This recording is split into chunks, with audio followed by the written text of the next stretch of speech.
All right, so we are live. Good morning, everyone out in the internet world.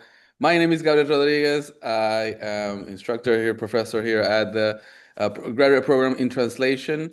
Welcome to another thesis defense. This time we have our student, Edimar Salgado Riquelme.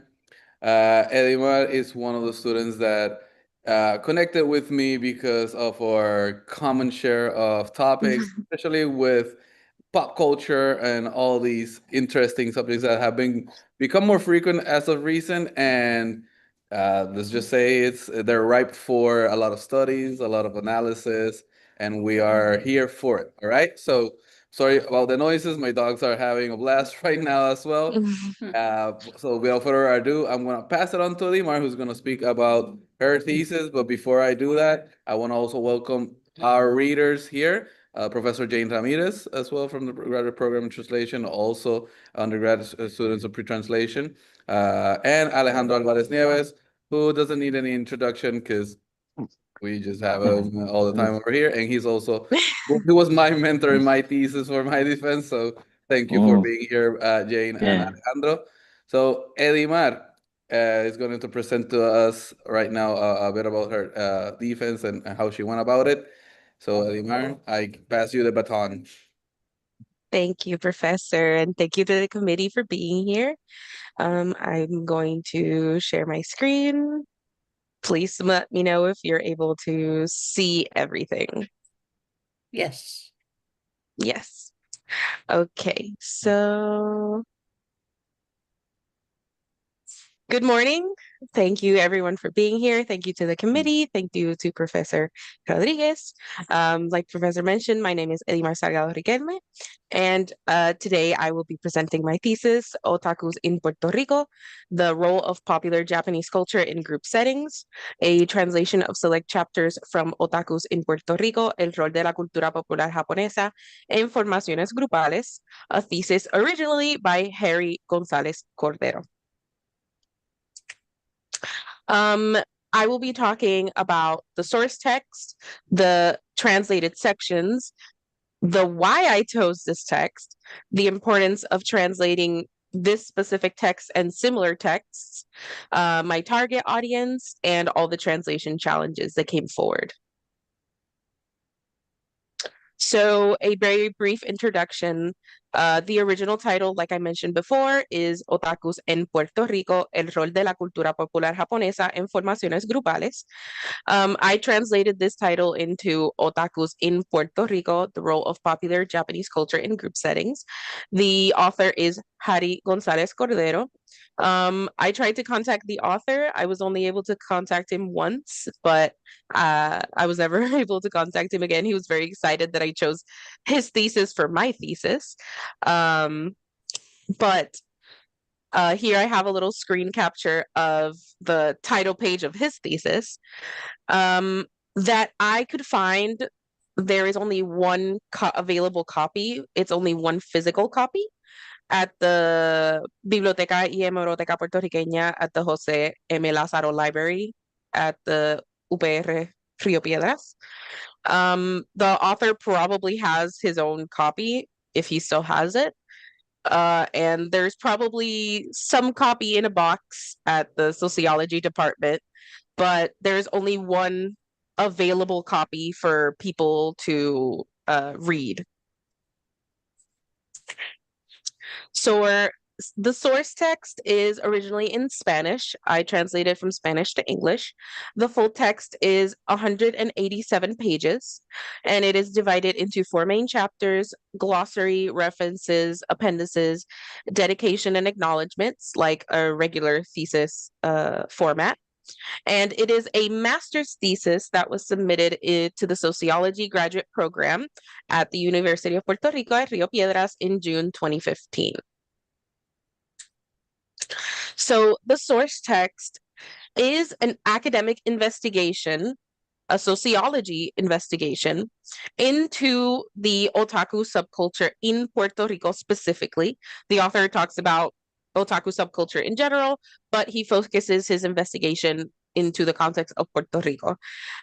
He does a lot of observation work between the interactions between otakus, the interactions between cosplayers and fans, the interactions between otakus and vendors at these events, and on top of the actual observations when he attended these events, he conducted interviews with otakus, cosplayers, non-cosplayers, and also the vendors at these events. And with his investigation, he wants to show the diversity in opinions about the subculture itself, and not only otaku subculture, but also fandom culture as a whole, and in the context of Puerto Rico. I decided to translate sections from chapter 3, analysis of findings. I translated 4 different sections: the concept of otaku in Puerto Rico, conventions, cosplay as a hobby and performance, and the influence of Japanese popular culture on language. Why I chose this text? Basically, I have been part of the otaku subculture for 16 plus years. I put 16 because it's the closest I have memory-wise. But for 16 plus years, and I have actually been cosplaying for 14 plus years. I put a couple of pictures here since the thesis was published in 2015. Here, a picture of myself in 2015 when I was starting out cosplay, a picture in 2017, and a picture as recent as 2025.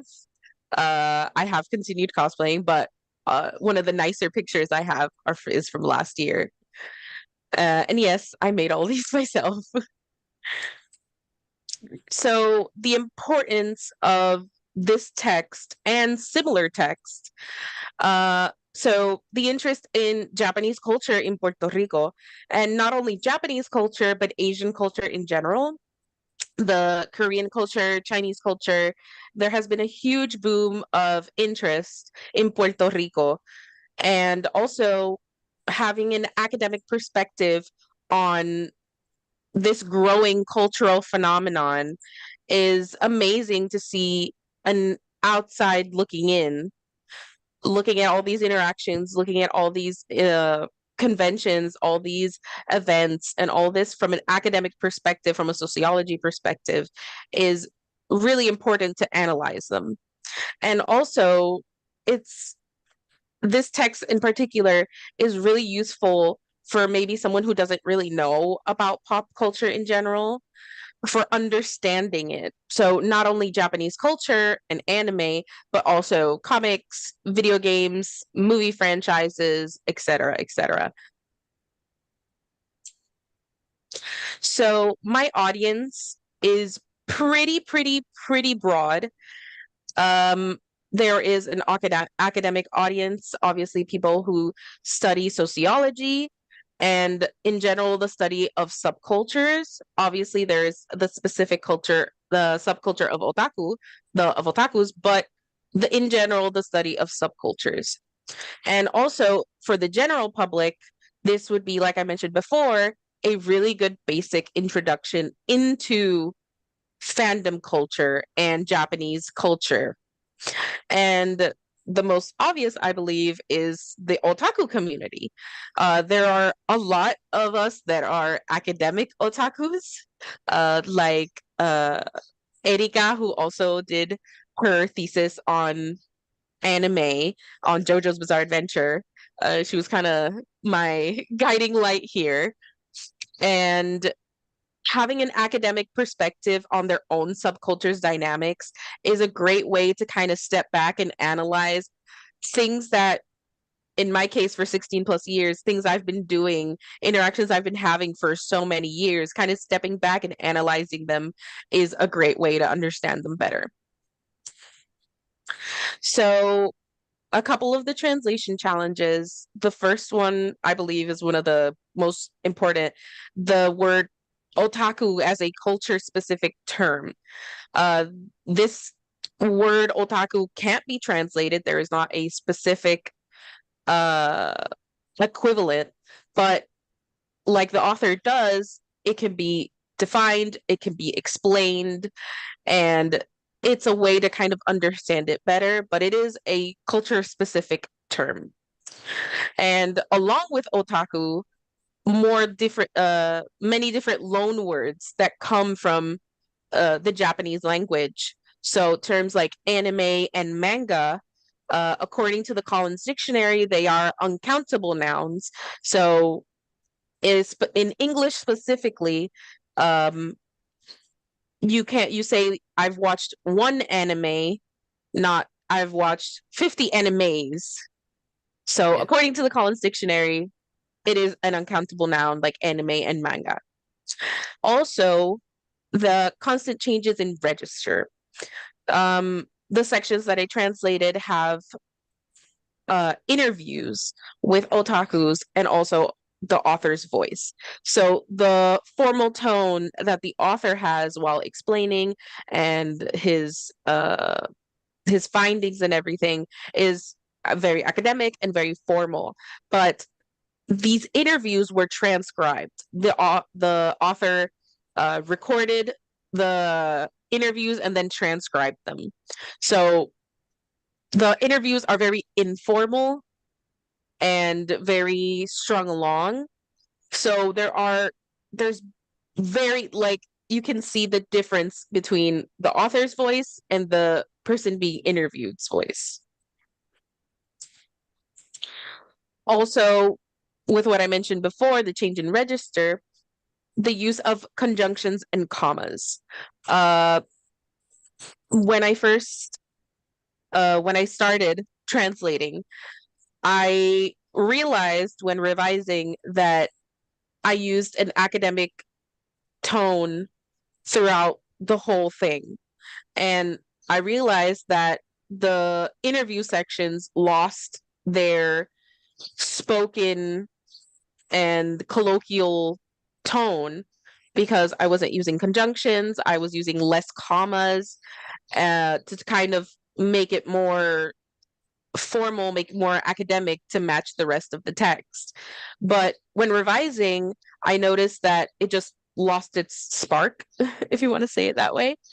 So I used conjunctions as opposed to academically the academic tone, which I didn't use conjunctions, to replicate the natural rhythm of speech and avoid changing the register of the interviews in the source text. Also, the text has a lot of redundancy issues. The author repeats himself multiple times, explaining the concepts and he repeats them over and over. So having to kind of make sure that everything is the same all throughout the translation. Also, the anonymity of the interviewees. The author uses otaku number blank when referring to each person interviewed, but the author sometimes, for not for all the interviewees, but for some of them, he uses gendered no pronouns like él or ella. So it was kind of difficult to make sure that I was sticking to the source text, and the interviewees that didn't have any gendered pronouns in Spanish, I kept them neutral, while the ones in the Spanish had the gendered pronouns, kind of keep that going into the translation. For the tone and register changes between the author's voice and the interviews, there were a lot of grammatical and syntax errors because these interviews were transcribed pretty literally, and a lot of filler words. The author kept in the filler words like este, pues, bueno, like these filler words that you would usually not keep into a written form. The author decided to keep them in, and translating these as well was challenging sometimes. And keeping the natural speech pattern of like colloquial Puerto Rican Spanish with terms like ya tú sabes and bueno, things like this, keeping that pattern and keeping that the colloquial tone was also pretty challenging. This is a pretty good example of not only, like I mentioned before, not only the filler words, but also the use of conjunctions. So in the source text, you can see that the top part is the author's voice, and then the bottom paragraph is part of an interview. Having both of these one on top of the other is kind of difficult to separate them if I didn't use conjunctions and if I didn't use commas and if I didn't keep in the filler words. So here, example for filler words, the interviewee says bueno, lo que son, things like that, that se lo dejo, se los dejo, things like are very spoken. In this specific example, the use of commas, this is part of a translation. My instinct at first was to make it into multiple sentences, but it's not as easy because this is all a train of thought. This is all technically one sentence, and it's just a really long train of thought by the person being interviewed. And the use of commas not only separates these thoughts or these phrases, but also kind of work as pauses. Like if the person was speaking, be it on a Facebook account or a Twitter account or an email. So it kind of replicates a natural speech pattern, a very colloquial speech pattern. Specifically, another pretty difficult decision that I took was in Spanish, the word actividad, because the author is referring to these big events, these big conventions. So in this example, I translated actividad into activity because it's talking about a cosplay competition at a event, at a way bigger event. It's something smaller inside of a way larger event. So I believe that activity in English would be a better translation for actividad in this case. But in this example, actividad kind of makes it seem like using activity for actividad in this specific case would make it seem like the author was only speaking about small events or something in the convention, like something smaller inside of the convention.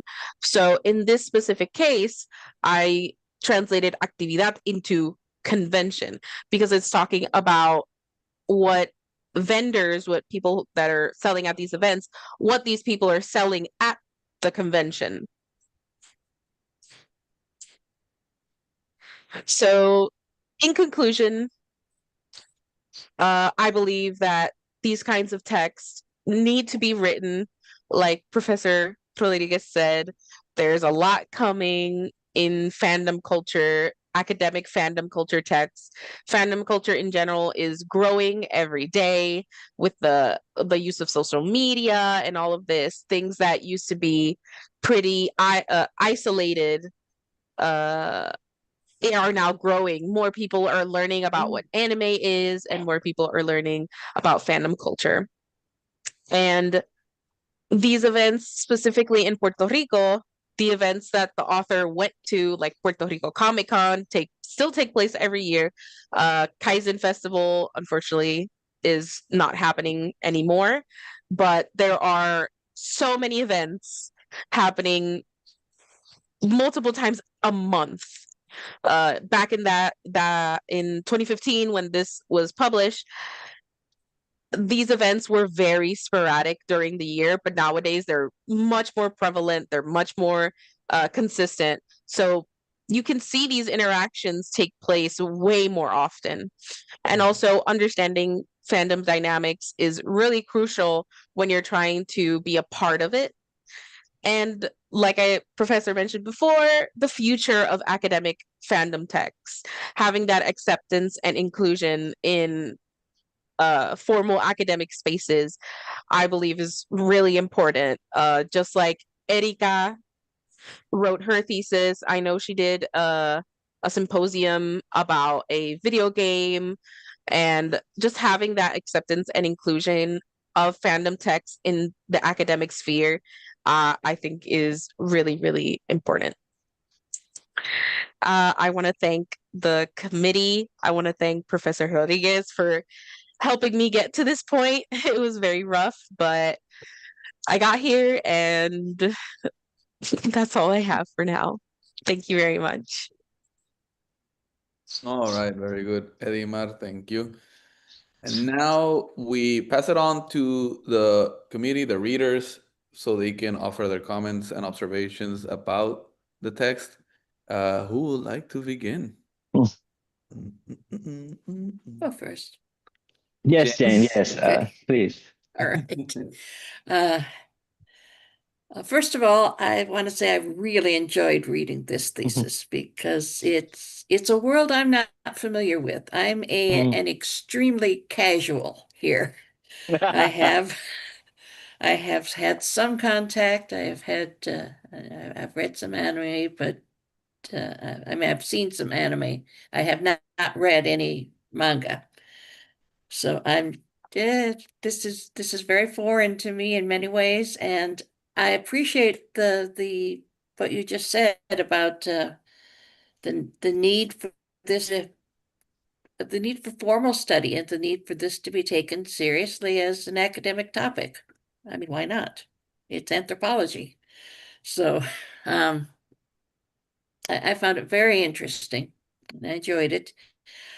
I wish I was kind of panicking here during your presentation. I wish I had seen it before I prepared my remarks because I think a few of your, like especially with the problems, I think you explained them better in this presentation than you did in your preface. So maybe when you see some of my comments and see things I was confused about, that's been cleared up, like with the conjunctions that okay, now I think I understand what you were saying there. So you might want to look at the recording of this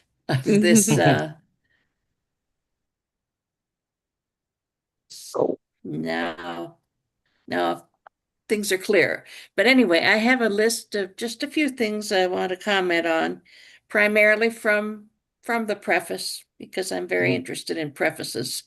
So I'm going to share a document here. If I can find it again. I don't see it. There we go. Okay. I'm not familiar with Zoom. So are you seeing my document? Yeah. Okay. Yeah. Excellent. Okay. So what I've done here is all these things with the 3 asterisks. That's because as I am reading your thesis, I mark comments with asterisks if I want to bring them up. So when you see those asterisks, those are comments that are in the margin of your thesis in the version that you will be getting from me, Edimar, later.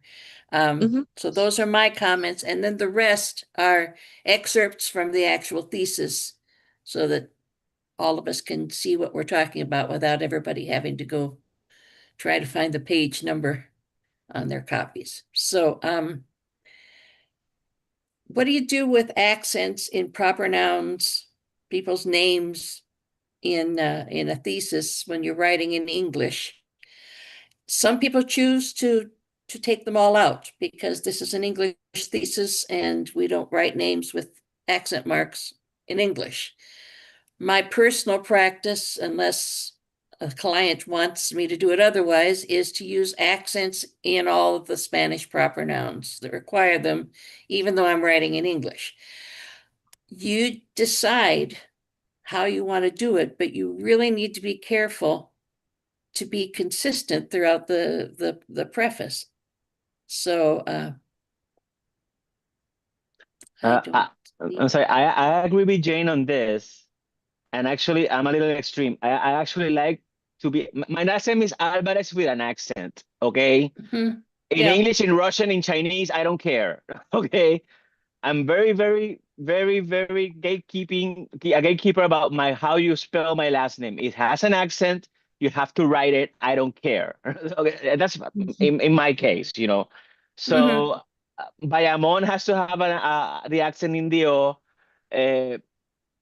I'm in the school that you have to keep them because that's the way they're named. Unless there is an official English translation of that name, and of course the whole spelling will change because the name will be in English, you know. But if it has no translation, I would prefer that you keep the accent. That Jane, you can go. I'm sorry, Jane. Oh, no, I'm glad you did bring that up because for one thing, I was trying to find out how to scroll in Zoom and I found it while you were speaking. So thank you. I agree with Alejo there, but what about languages like Swedish? Like if you have an author and it's Swedish and it's a lot of different symbols in every word and you have to look them up in the symbol menu and insert. Or with different scripts, like if you've got an author, do you put all the Greek or Hebrew or Chinese or Japanese spellings of everything? Between Spanish and English, I have no problem whatsoever. To me, it's clear to do the accents, but you know, I seem to have forgotten to put in. Well, I remember David telling us that all of those spelling additions that other languages have, like Swedish, Germanic languages, you have to keep them in English. I mean, a last name like Sarcevich, which would have like some sort of like curved accent, you have to keep that. You have to keep that. I was taught that way. I mean, by Hurley and by David. I mean, so yeah. Yeah, I had Hurley was my mentor, so oh, I know. Hurley, so yeah, I'm from that. Well, I'm from that era, and you're from right after. Right You're after that, the very yeah. next era after me because you were doing your thesis when I was first a professor. But anyway, yes. And I was on the committee. And you told me about the English modifiers, and there are a few here, so I know you mentioned them later. No, anyway. okay, yep. Good. You remember something I taught. That's good. Oh, yeah. That's good to know. We all have a lot to learn from each other, and that's one of the reasons I really enjoy being in thesis defenses because I learn from my colleagues and I learn from the students.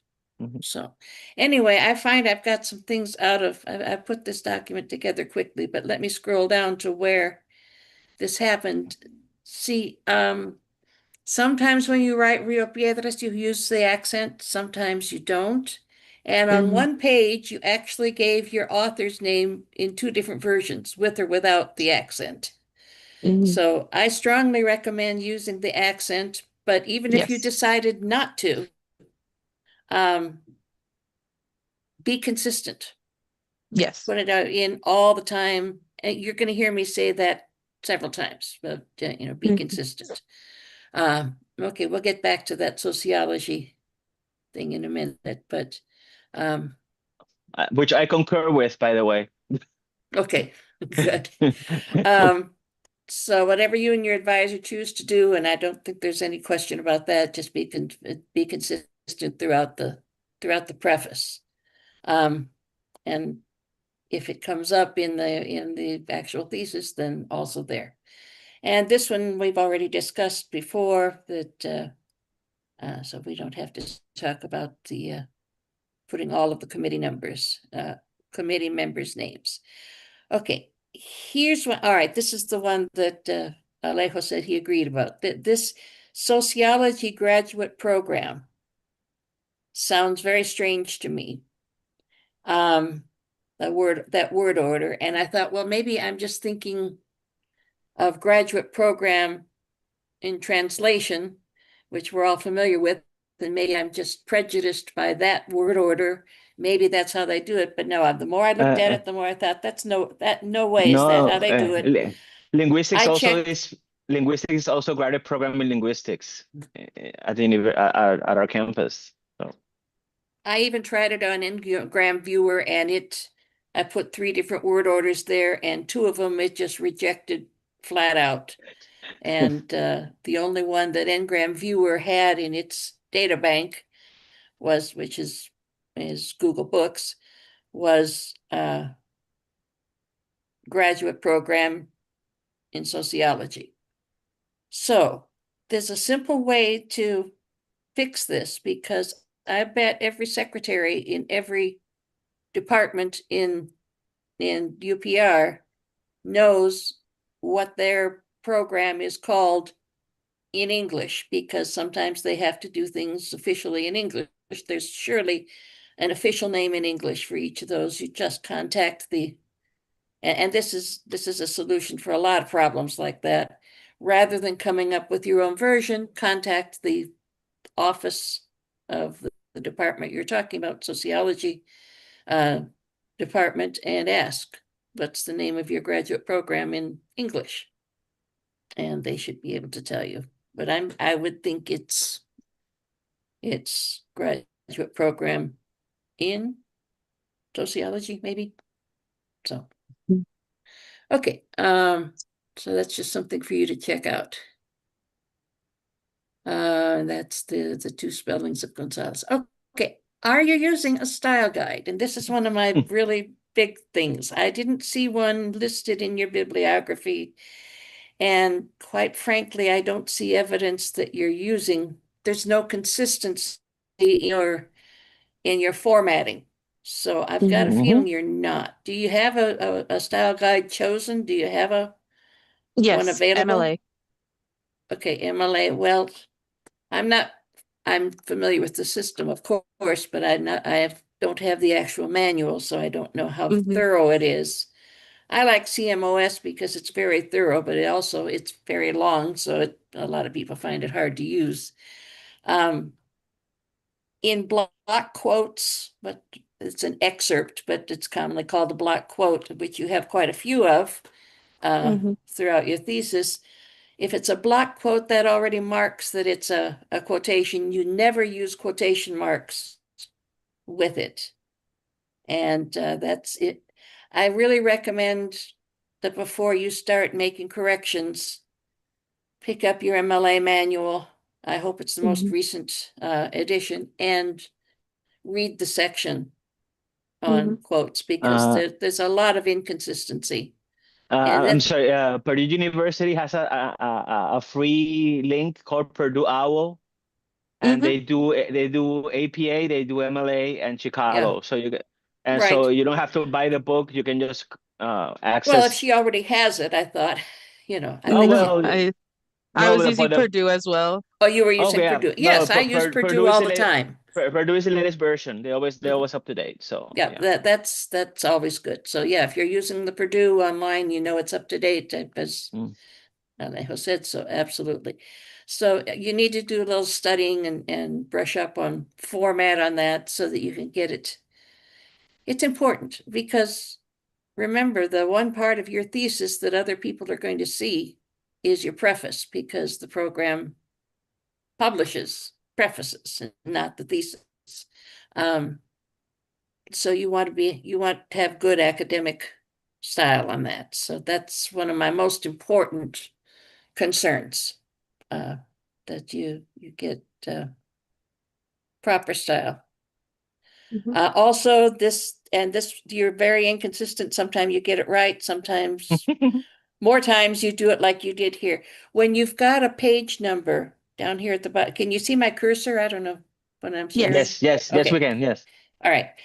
So when you have a reference, whether it's a page number or whether it's a name or whatever it is, when you have a reference in parentheses, it goes within the sentence before. Mm. So that period, everything is right here except that period after world has to be moved and has to be here at the end. And Mhm. I've got that in my full comment here. Mhm. Explain, it even gives an example of how it should be. Sometimes you do it that way and sometimes you don't. So consistency again. If you had been absolutely consistent and always doing something the same way throughout, I might have thought, oh, well, she just got a manual that I'm not familiar with. But when you do it differently, then I feel like you're not really studying your manual when you use it. So, okay, so there's a lot of little formatting things here. All right, now here there are a couple of phrases that I don't understand what they mean. And maybe you can clear this up, and more important than clearing it up for us right now is for you to know that, at least to me, it's unclear. So you need to reword it. I believe this text could be of significant use to those who search for an academic point of view on the way this culture is used. How do you use a culture? There's probably a way better way to phrase it. Yes. Okay, so you need to find a better way of phrasing that. And I'm not familiar with this use of stem to. I try to Stem from. I would suggest framed instead of used, like being put into a framework, like a conceptual framework. Way better choice than used. Yeah. Because by Janie's pointed out is that use is actually a negative word here. It has a negative connotation, and I don't think you mean that. And Jane, as brilliant as she is, knows it, and that's why she says it's confusing. It's confusing. I agree. I like framed. That's much better. Yeah. And then the benefits not only apply. Okay, you also misuse not only and but also, but I'm not going to go into that right now because there's an explanation in the comment. It says it's a matter of parallel structure. But I put that complete explanation in the comment, so that's not a problem. But the benefits apply not only to Japanese culture, but also to popular culture in general, which stem to comics. What? Which stem to? Well, I think there's a way better way to explain it. Basically, it not only having an academic point of view on Japanese culture and anime and manga, but also the analysis of the interactions also are like go into comics, go into video games, go into movie franchises. See, STEM is a word that's in fashion to mean like expand, extend. You know that's what you mean. But yeah, but stem to. And maybe into more than two también, but anyway. But that seems backward to me because the stem is where you start from. I think maybe branch into. Yeah, there you go. Branch. So, okay. I've seen a usage of stem instead of branch into, and I've seen it frequently lately. Okay, I have not come across that before. So no. But of course it's an irregular register. That's why it's dangerous, because this is a thesis and you have to be careful with register. Again, and that's one of my points, that using a style manual and the matter of register are my two major points. Because all right, I'll say now what I was going to say at the end because it fits. As far as the academic register that's appropriate for a scholarly paper, which you're your preface is supposed to be, as far as that goes, you're working on it and you're aware of it. I can tell that, but you're not quite there yet. You haven't quite developed your academic register, and that's okay. That's not natural. You need to do a lot of reading of academic texts, and then just a lot of practice to develop that register. And I'm sure you will, because you're conscious of it. I'm happy to see like that you were conscious of the need to change the register between the narrator's voice and the voices of the interviewees. Not all students get that about register, but you know, there are things where you could improve. Like, for one thing, don't, in an academic register, never use the word scared. Just don't. It's always have fear of or whatever, or they fear this or concerned about this. You just, scared is a little kid's word. So, and it pops up all the time because it's what we use naturally. So I wanted to see you develop your academic register, but that's not a major criticism, because it's not something that happens in a day. You don't just suddenly say, oh, I'm going to write this in academic register, and then it happens. Okay, so that's one of my closing remarks. So that's already done. Okay, this is part of the thing that I'm understanding a little better because of your presentation.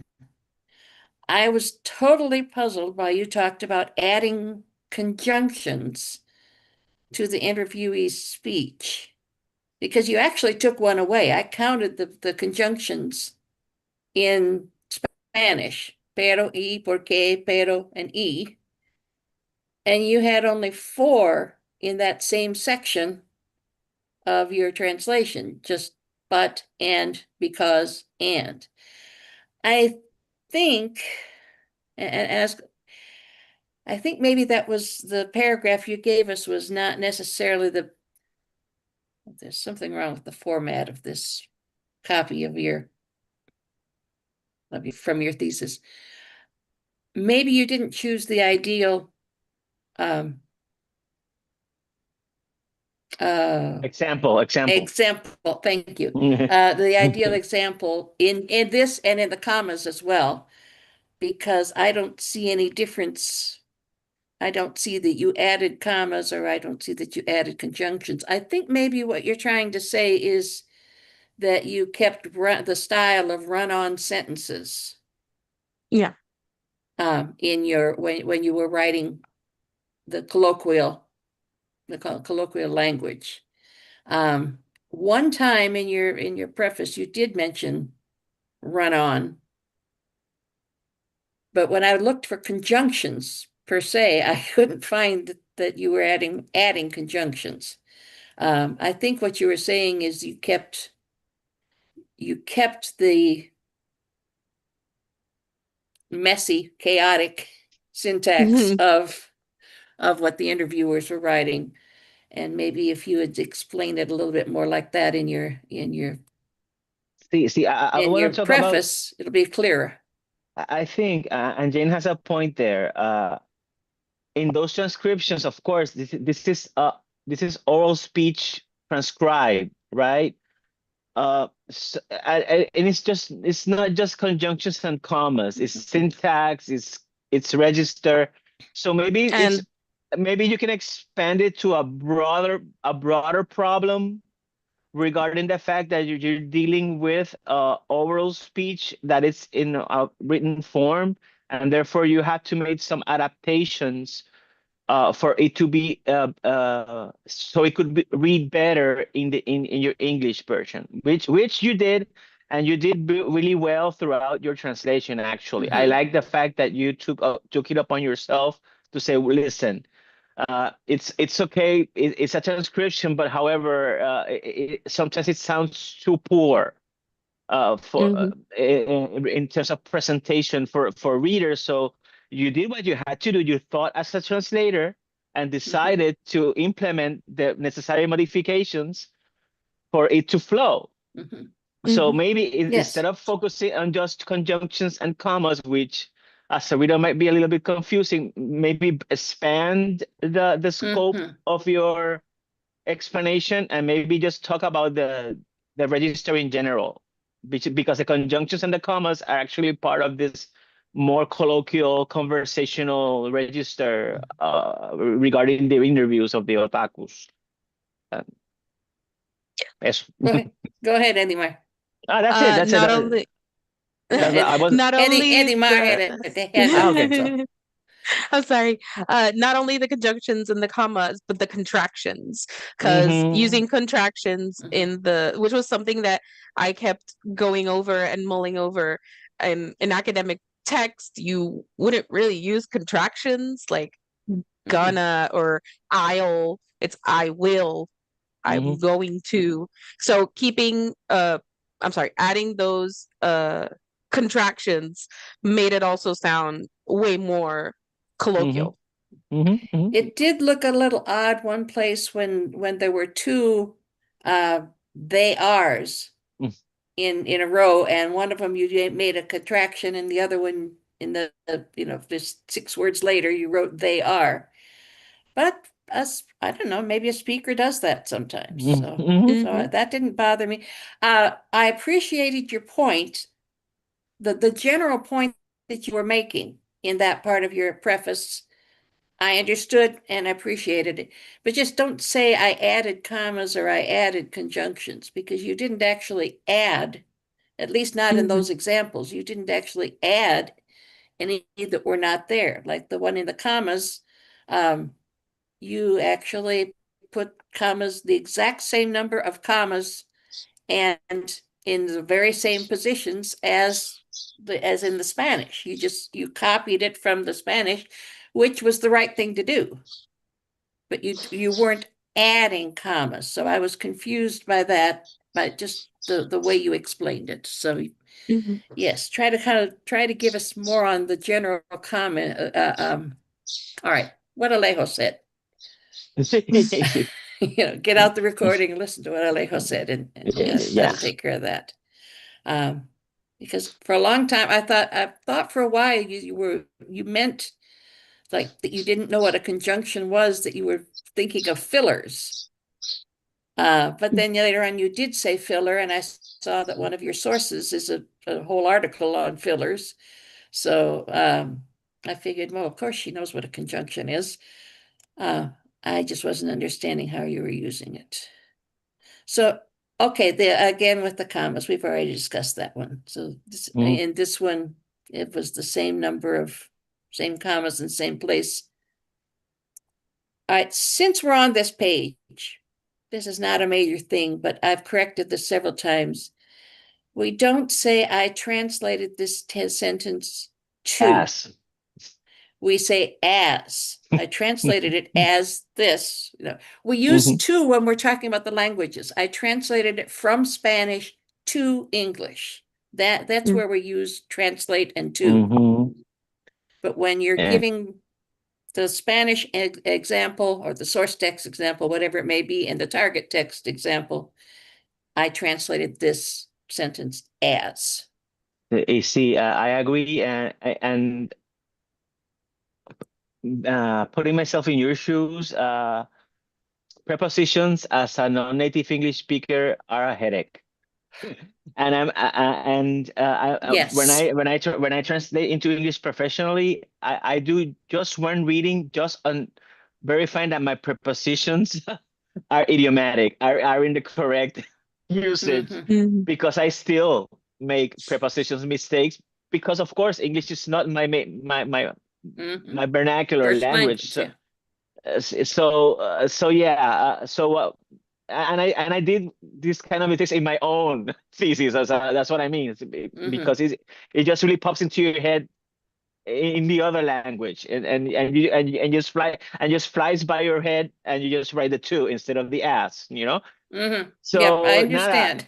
in the future, just dedicate just one reading exclusively searching for those idiomatic expressions, idioms, usage that does this sound right in English? Let me check it out. And get your Fowlers, get your BBI, get your sources. BBI is so helpful yeah, with that. And yeah. BBI is It's available online. Do you remember BB? Yeah. Edimar, if Oh. you have any of my old syllabi, it's Yeah. got either a link to it or it's got the book itself and with a statement that it's available online. You just Google it, and it's so helpful for people whose first language is not I still use it all the time. All the is time. not English. Well, I sometimes do too. And in Spanish, it's those little words that'll kill you. I've said that in nearly every class I've taught. I still suffer with para and por. Oh. I suffer with them, and I speak Spanish is my thing. Oh, how that's really encouraging. I just want to invent pora. I think we should make a preposition pora and forget para and por. Oh, those are Yeah. conjunctions. Those really are conjunctions. Okay, I didn't realize I had this section here, but see, this is the one I mentioned Oh, yeah. where I said, I said, there are different categories. There are those that appear only for conventions. So, Mm. and here, I don't think if you're trying to keep this a casual, an informal, a conversational, when you've said spoken several times, I think you were looking for conversational. Mm. And that's a thing of, register. I think they would say that show up, the people that there are those that show up for conventions rather than appear. So we got triple use out of that particular one, but okay. So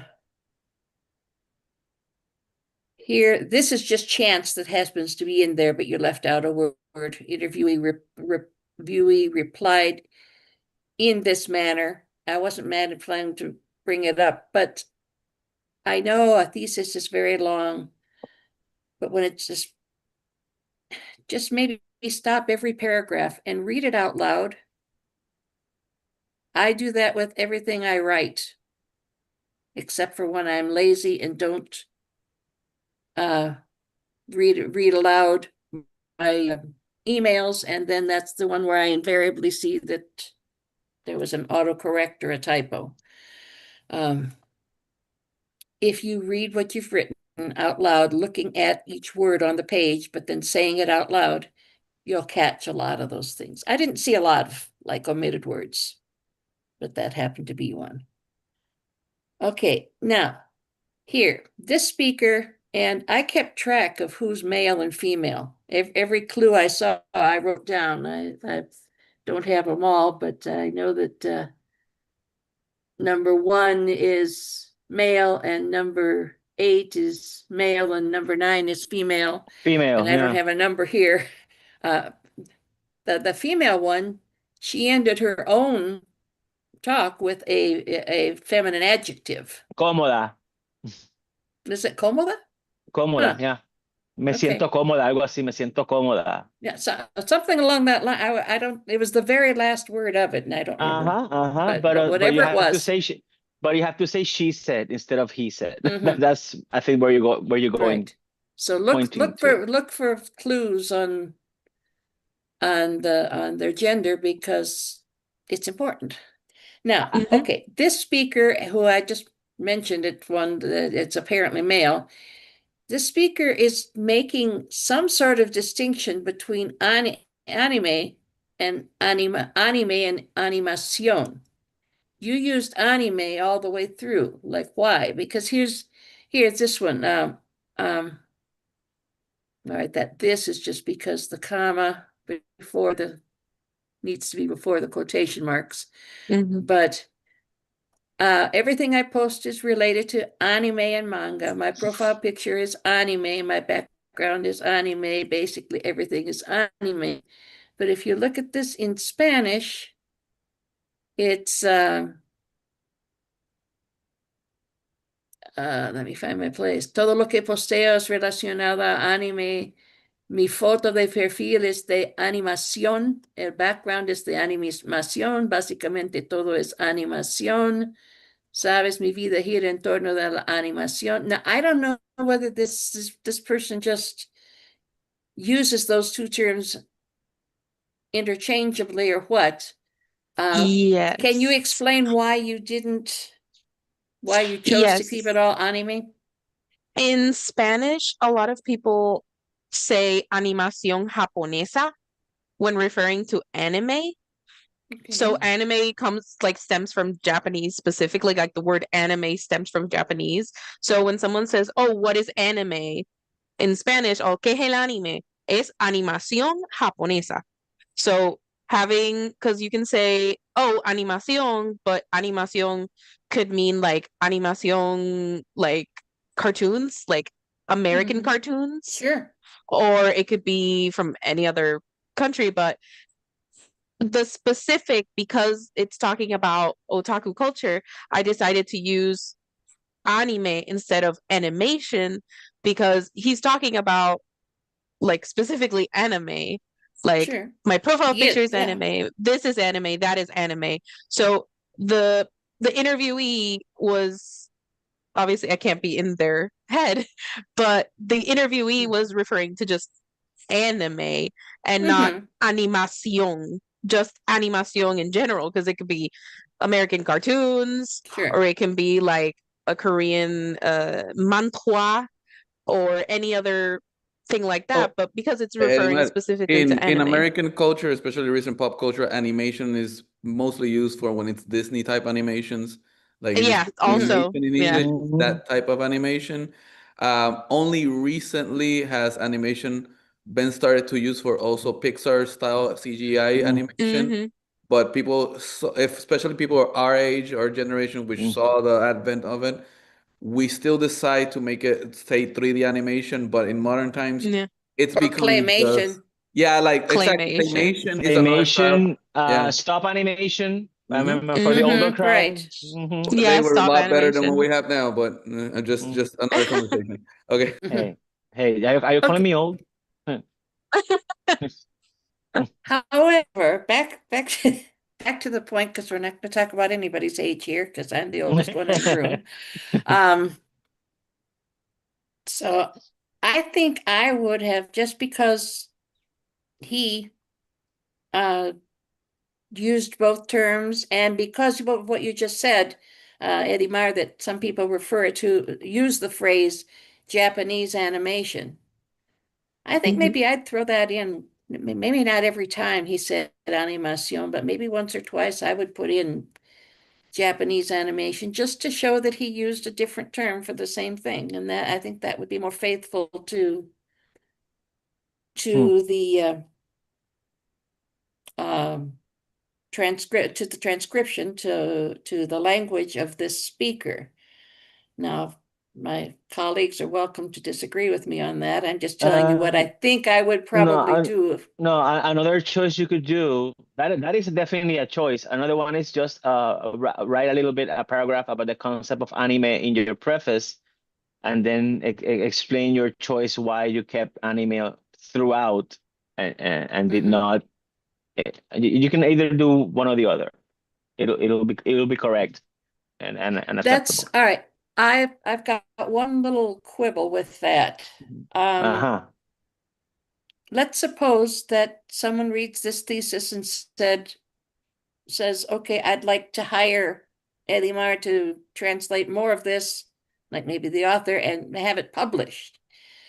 The people who are reading that published version of the source text are not going to be seeing Edimar's Mm, preface. I see. So Mm, we kind of get one or the other. Now, yes, I think that would be a really good thing for you to include in your preface. I'd like to see an explanation of mhm. your reasoning's good. I see your point. That is a choice. But if I were the one translating this, and if I were aware that Japanese animation is a phrase that some people use, because I'm not in that world, so I didn't know that they did, I think I would put it in at least a couple of times. Okay. And maybe even, Yeah, no, I don't like to get, it couldn't hurt, and it adds diversity to the text. Okay. yeah. But I just was very curious as to why you did it. Mhm. And Yeah.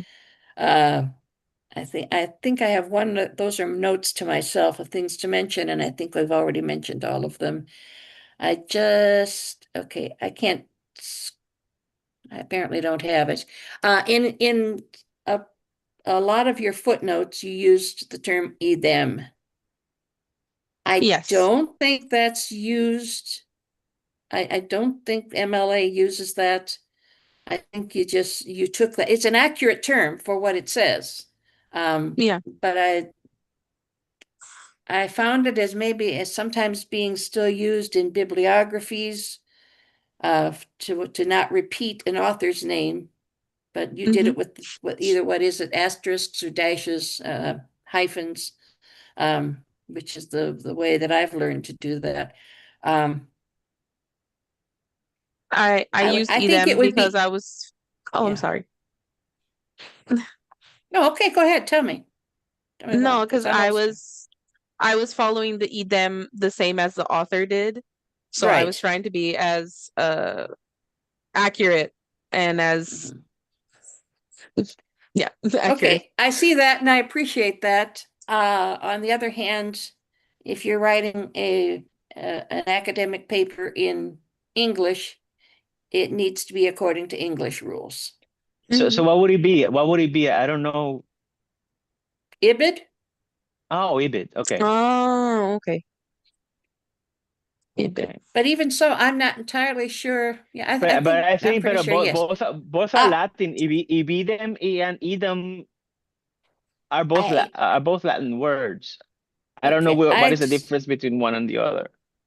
since I didn't know I don't know that there is a difference, because I think the usage is accurate. I just don't think it's the way it's the MLA manual. I Okay, I normally see. work It's a in manual. Okay, I CMOS. see. I see. That's what I'm saying. Not that it's a wrong usage or that it has the wrong meaning. It's just I don't think that's MLA style. I'm not Uh, sure. I don't have MLA style in front of me, but you can easily find out. So okay, it you'd says recommend here. look into that, It like what says would here. be the MLA form? Yeah. Yes. It says what I And see. Idem is used in bibliographies, and ibidem is used more in notes. That's what I'm seeing okay, here. that might be the case. Yeah, I think that Mm-hmm. is the case, because I did find. I see, since your style manual was not listed in your bibliography, I didn't know which style manual. I wasn't going to look at all of them Mm-hmm. to find out exactly who does and who doesn't. And your style manual should be listed, even if you don't have a physical copy. It should be listed that you are using MLA style, or at least mentioned in your, since you're not actually consulting a book, you're using Purdue OWL. I guess either you should credit Purdue OWL, or you should just not in the bibliography, but somewhere in your preface, write that you are using MLA style. Okay. And that's it. So my stuff is kind of out of order here because I talked about some of the early stuff later. Yeah. Again, I enjoyed it. I think you've got a good grasp on how to go about translating. Like I said, I especially appreciate your usage of register, and it's hard from such small samples to make the voice different for each interviewee. Ideally, it should sound different for each one of them, not just go by, well, I'll make it informal. But you don't have big enough samples to be able to do that. I'm glad you're conscious of that. I enjoyed this. I enjoyed your translation, which I've read, but I have not commented on yet. Yeah. I'll be brief. I think regarding the preface, there's just nothing much more to add. This is a very good job. I'm gonna rant about 2 minutes on how poor the mechanics of this text in Spanish is. I mean, Yes. I, Yes. I had to Yes. stop and scream sometimes, because I teach this. So I mean, Yes. I mean, Yes. Edimar, I'm just to make sure, sorry. is the author seeing us right now? I don't care. I don't care. It's not formal format. It's not the academic format that I expect. It'll be unethical to me not to comment on how poor the mechanics. I mean, Mhm. comma use. Mhm. There's not a single "to" that has an accent in this text. I mean, come on. Problems with spelling, syntax, you name it. I'm gonna use this text actually in Traducción to, you know, as a teaching tool. And it's a shame because the substance of the text is very interesting. Mhm. The student is brilliant. And I love the work itself, but yeah, I had to stop at every sentence just because maybe it's my professor eyes Mm-mm. identify all the Yes. mistakes at the same time. I'd like to add, excuse me, but I am very happy that this source text exists. Right. I'm And, glad that this studying is being done. So and I mean, I like this text. I enjoyed the substance of it, but I mean, it really needs a reviewer, un Yes. corrector, a copywriter, Yes. Yes. a Yes. proofreader, en fin. And that's what I want to talk about because I'm seeing Hurley talking to me like this, like, listen, Cortázar and Borges are already translated, so what's left is what's left. He used to say that all the time. And for students listening out there, I mean, this is what you're gonna get as a professional translator. This is what you're gonna get.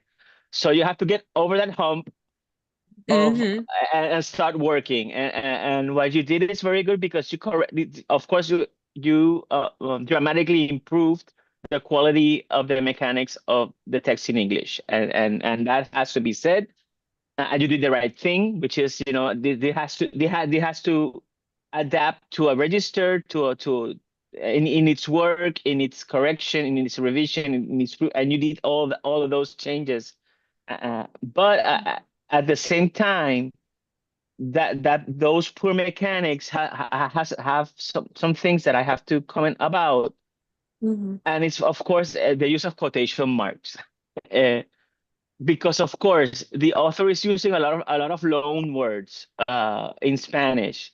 For example, I have to check. I don't know if otaku is already in the Spanish dictionary. I haven't checked, but and I know manga is. So Mhm.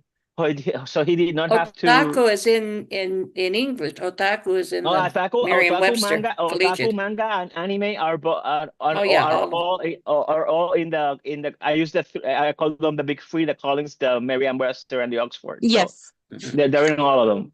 Right. But in Spanish only manga. So he would have to italicize or use quotation marks with otaku and with anime because anime is not in the Diccionario del Léxico del Español. So nada, that's a problem for the Spanish text that you don't have. But the thing is, sometimes he uses loan words or misuses quotation marks. Like Skeletor is a character. It doesn't need quotation. In Spanish, no, in English. I mean, It's a name. yeah. So sometimes you drag those quotation marks into your translation, but Mhm.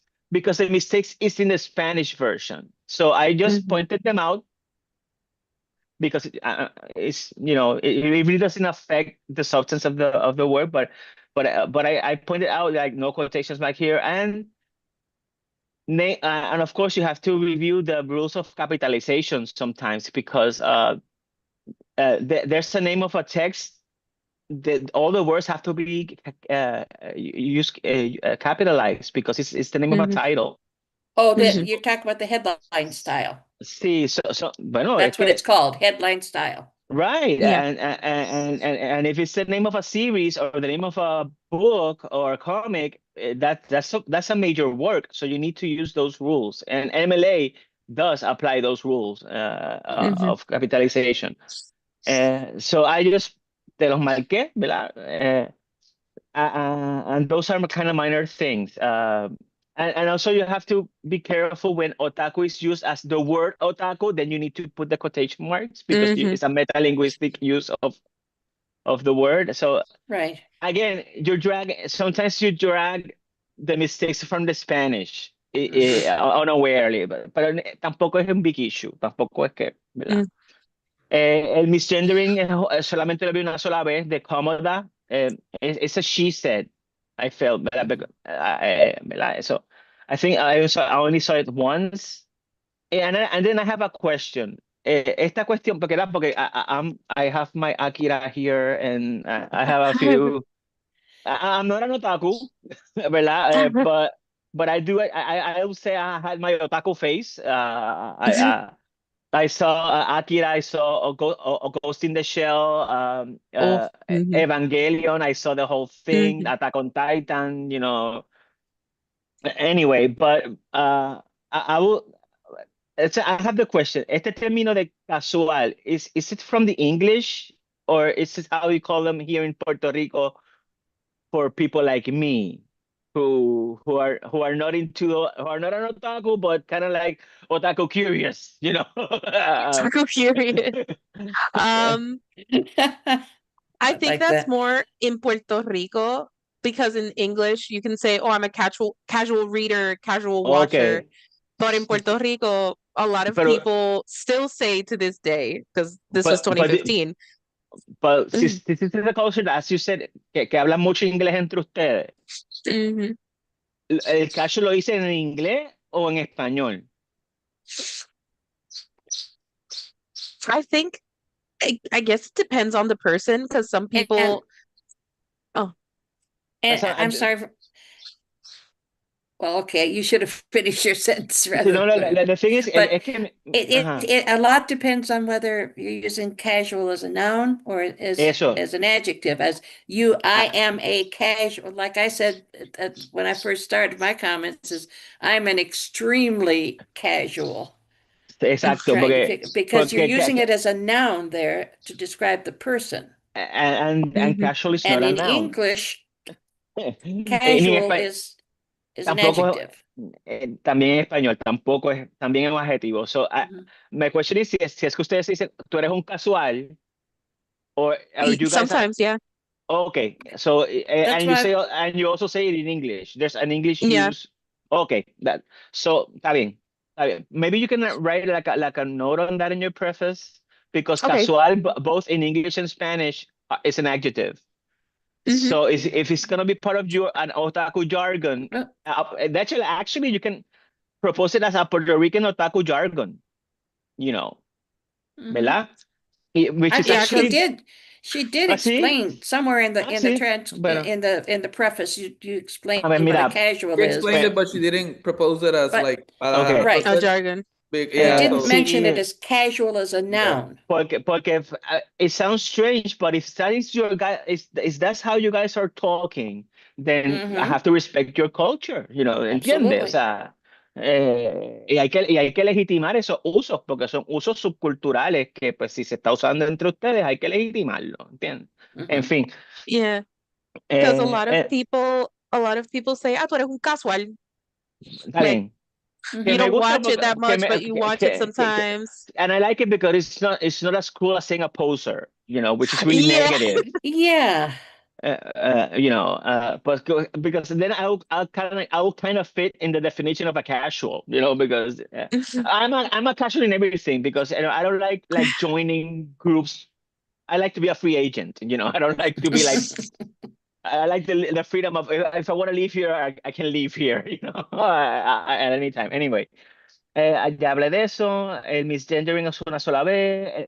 Jane talked thoroughly about the format. I'm not gonna go over that again. There's a few first person plurals that the author is also inconsistent with the first person plural. A veces usa yo, a veces usa tercera persona y a veces usa un nosotros.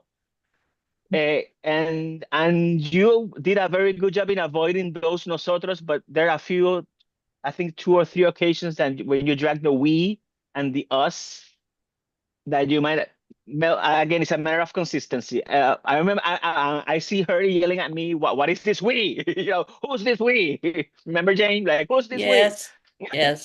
we?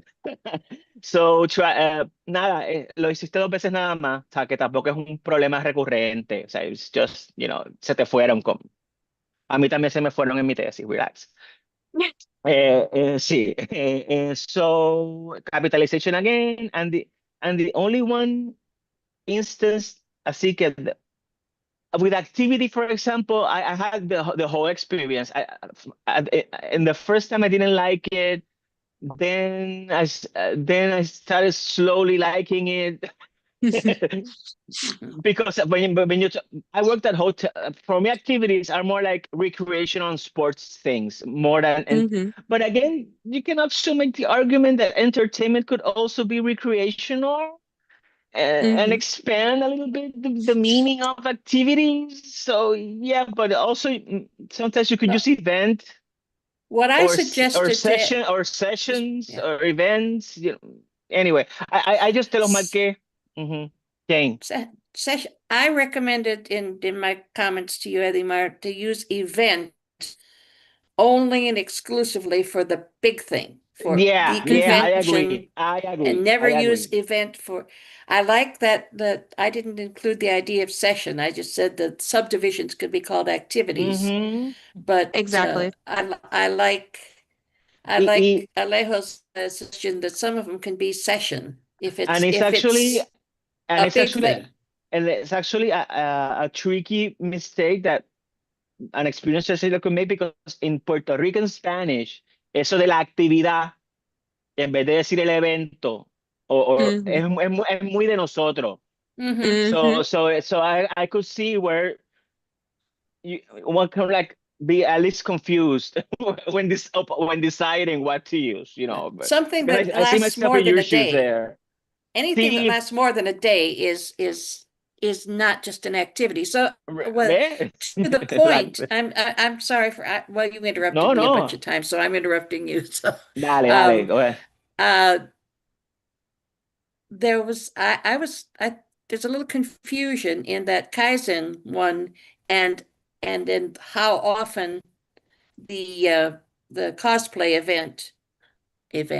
cosplay sessions maybe occurred, because you said on the 2 nights you translated, I didn't include this here, but you translated as on the 2 nights of the event. Now, was the Kaizen just 2 nights, or was it longer than that? Because what I understood from the Spanish was that there were several nights, but on 2 of those nights there was a cosplay, but there was at least 1 night when there wasn't. But it's only 2. Usually Kaizen back in that day, because Kaizen doesn't exist anymore. But back in the day, Kaizen was usually Saturday, Sunday. It was always a weekend. It was only Saturday, Sunday. I believe maybe one day they did it a Friday, but 90% or 99% of these conventions and events are usually Friday, Saturday, Sunday, or Saturday, Sunday. So it's usually 2, max 3 days. Okay. Because I thought maybe you had misunderstood the source text, but no, it wasn't. The source text was not clear on that, because I thought that the source text sounded like on the 2 nights that there was a cosplay activity session, whatever. But okay. See, it has many confusing things. Like, for example, I mean, I know in Puerto Rico we use Spanglish for examples for like food, pero vegetales salteados, me lo puedes decir, no te metes decirme stir fry vegetables, you know, en español, you know. Fortunately, you were translating into English, you know. Anyway, and the one maybe thing that I would like you to change is where translation of precisión. There's an otaku who talks about la precisión del cosplay, ¿no? Que Mm. We lost your sound.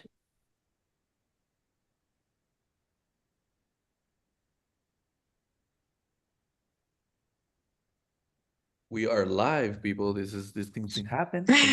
A couple of seconds where we can't hear you still. Don't worry about it. Se pusieron a llamarme y There we go. se me I can hear desactivó you. se me desactivó me llamaron y se me desactivó el audífono. En fin. Okay. So it's like, as in precisión histórica, it's historical accuracy. Accuracy. So it's not precision. It's really accurate. The costume has to be accurate to to what the character is. It's the only thing that I would really like. No, that's not quite it. And that's pretty much it. There are other things like grammatical things like dangling modifiers and you know, I'm pretty sure Jane would catch them up and I would point them out to you in more thorough detail than me. But they're minor things. I mean, if you can see what we're talking about, this is a very good job. Theses are unfair because all we do is point out what we have to change, but that doesn't mean, I always say this because that doesn't mean that you did a very good job. It is a very difficult text because again, it was not up to par. It needed like some proofreading before being handed out as a thesis, but that's not your problem, of course. And you did what you had to do, which is, you know, protect your author. You know, you protect your author, and in your English version, you of course overcame all of this, and you did a very good job. Thank you. In the end. So that would be like my final remarks, and then the rest of the things I have the PDF marked for you. So just look at the comments. Because they're just very little mistakes that sometimes repeat themselves. You know, I mean that you repeat, that it's not really a big issue. So again, I congratulate you. I don't know if Jane wants to add anything else, but I'm done in my part. I think we've covered it. So, you know, the rest is in the comments, but if we didn't bring it up here, it's not a major. It's because we didn't find a major thing to talk about there. So. All right. I'm a stickler for format. Yeah. And I really want to see your work, the work of translation that you did, merits a good presentation, a professional presentation. So your time is so limited. I wish you had the full 30 days, but you know, it is what it is. But do the best you can with correcting the format by MLA style, and it will look a lot better. So not a lot. I mean, it looked good, but it will be improved. It will be more professional. And I know that's what you want. And as I said, your work merits a good presentation.